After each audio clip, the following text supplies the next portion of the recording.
Olá, meu nome é Maria Giovânia e eu sou aluna da EREM Benedita. Este é um trabalho de história onde eu irei falar sobre o mito de criação do mundo. Bom, existem vários mitos de criação do mundo, de várias culturas, de vários povos, existem vários. Mas hoje eu vou falar sobre dois deles, que é o mito de criação do mundo de acordo com os astecas e o mito de criação do mundo de acordo com os gregos. Primeiro eu vou começar com os astecas. A mitologia asteca é a lenda do quinto sol. Por que a lenda do quinto sol? Porque os astecas acreditavam que antes desse mundo que a gente vive aqui, existiram mais 4 que foram criados e foram destruídos pelos deuses. Esse mundo aqui, que é o quinto sol, que é o mundo dos astecas, ele não é do jeito que a gente conhece hoje. Ele não existia vida, era só escuridão. E os deuses, eles encontraram uma solução para isso, que era um deles tinha que se sacrificar, se jogar em uma fogueira, para poder ter vida aqui na Terra. O deus que foi selecionado, ele não quis se jogar na fogueira, não quis se sacrificar. Então outro deus mais humilde, um deus menor, né? Ele se jogou na fogueira e se tornou o sol, e trouxe luz para a Terra. O deus que foi selecionado, que não quis se jogar, ele se sentiu na obrigação de também fazer o sacrifício, então ele se jogou na fogueira e acabou virando a lua. Os outros deuses fizeram a mesma coisa e viraram a água e o sangue. E assim se deu a criação da Terra. Os astecas, eles levaram essa tradição de sacrifício ao pé da letra. Eles praticavam o sacrifício. Eles acreditavam que para ter uma sociedade, fazer uma civilização prosperar, eles precisavam fazer aqueles sacrifícios, senão ia acontecer alguma coisa, os deuses iam ficar chateados, alguma coisa assim. Bem, agora eu vou falar sobre o mito de criação do mundo de acordo com os gregos, que particularmente é um dos meus preferidos. Os gregos, eles são politeístas, ou seja, eles acreditam em muitos deuses. Bem, no início não existia nada, era só o deus Caos, que ele vivia isolado no meio do nada, da escuridão infinita, começava no nada, terminava no nada, não tinha nada, basicamente. Então Caos, ele se cansou e resolveu criar alguma coisa. Então ele criou Gaia, a mãe terra, Eros, o amor, Nix, a noite, e o Tártaro, que seria o inferno dos gregos. Ficava nas profundezas de Gaia, ficava bem ali no centro de Gaia, que Gaia era a terra, ali o Tártaro ficava bem no centro. Então Gaia criou Urano, que seria meio que deus dos céus. Gaia criou Urano e ele acabou virando seu amante. Juntos eles tiveram 18 filhos, meu amigo, 18 filhos. 12 desses filhos eram titãs. E os titãs, eles eram meio que representados pelos elementos da natureza, que é o elemento terra, água, mar, essas coisas assim. Sol eram os elementos. Eram 12 titãs, 3 ciclopes, que eles também eram representados por elementos, igual aos outros. A diferença é que eles tinham apenas um olho aqui no meio da testa.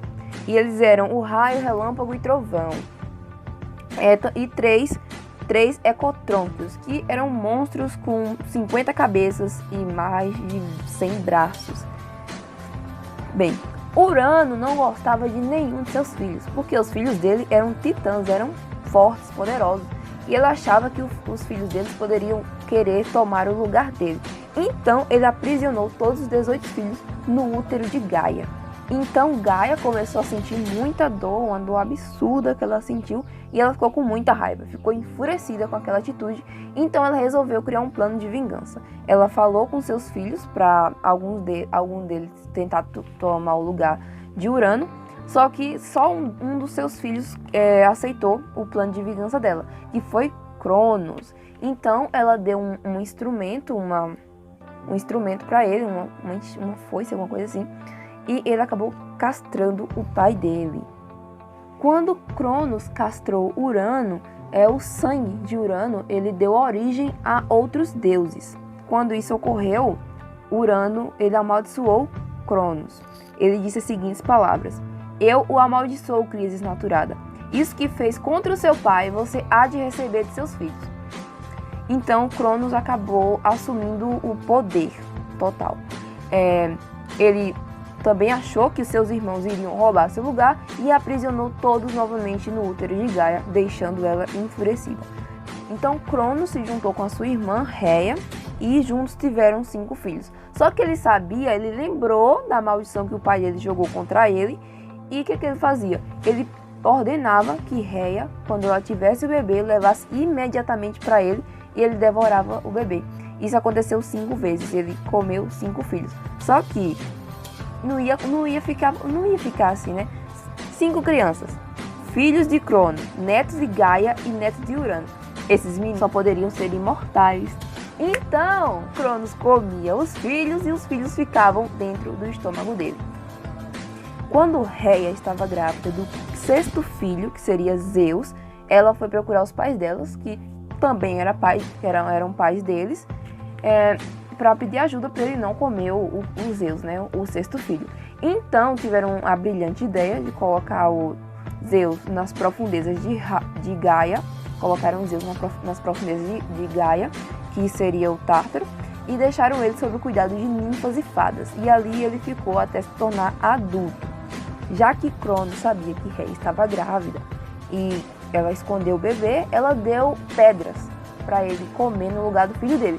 Eu, sinceramente, não sei como ele não percebeu. Acho que ele engoliu de uma vez e não percebeu que não era o filho dele, era pedras. Zeus, como eu já falei, ele cresceu no Tártaro até ficar adulto. E o que aconteceu? Quando ele cresceu, ele saiu, né? Ele não poderia enfrentar Cronos assim do nada, porque senão ele iria perder. Então, o que aconteceu? Gaia e Rhea, elas se juntaram e conseguiram fazer com que Cronos bebesse uma bebida modificada, que fez ele vomitar todos os 5 filhos dele. Zeus também libertou os 3 ciclopes para ajudá-lo, e os ciclopes, em agradecimento, eles deram a Zeus os poderes de elementos, que foi raio, relâmpago e trovão. Então agora Zeus tinha seus 5 irmãos ao seu lado e também tinha os 3 ciclopes. Os seus 5 irmãos eram Hestia, Hera, Deméter, Poseidon e Hades. Então eles agora poderiam lutar contra o seu pai. Só que eles eram todos imortais, então a guerra iria durar para sempre. Essa guerra só iria acabar quando um dos 2 lados conseguisse prender o outro. No caso, prender no Tártaro, que era o único lugar que tinha para prender, né? Bem, essa grande guerra ficou conhecida como Tatonomarquia, que era Cronos versus Zeus. Cronos tinha ao seu lado os titãs e Zeus tinha os seus irmãos mais os ciclopes. Bem, essa guerra durou 10 anos, porque eles eram imortais, não iriam morrer, durou 10 anos. A base de Zeus era o Monte Olímpio e a base dos titãs era o Monte Otris. Era uma guerra entre imortais, só acabava quando algum deles trancasse o inimigo. Então, Cronos usou sua arma secreta, que foi Tifão, um enorme monstro destrutivo que saiu destruindo tudo, fazendo caos em todo lugar. Zeus, como ele estava muito forte por conta dos elementos lá, do raio, do relâmpago e do trovão, ele conseguiu derrotar o Tifão. E o mundo estava completamente destruído. E os deuses poderiam perder a guerra por conta disso. Então Zeus libertou os Equitrônquios, que eram aqueles monstros de 50 cabeças e mais de 100 braços. E assim Zeus ganhou a guerra, né? Zeus, como ganhou a guerra, mandou Cronos e os outros titãs para as profundezas do Tártaro. Assim foi o fim da guerra, com o mundo todo destruído. Zeus, ele tinha meio que o dever de restaurar o mundo, e ele para não ser o Deus Supremo, ele acabou dividindo o domínio, para não ser um Deus soberano. Ele dividiu para Poseidon, que ficou o Deus dos mares, e para Hades, que ficou o Deus do Tártaro.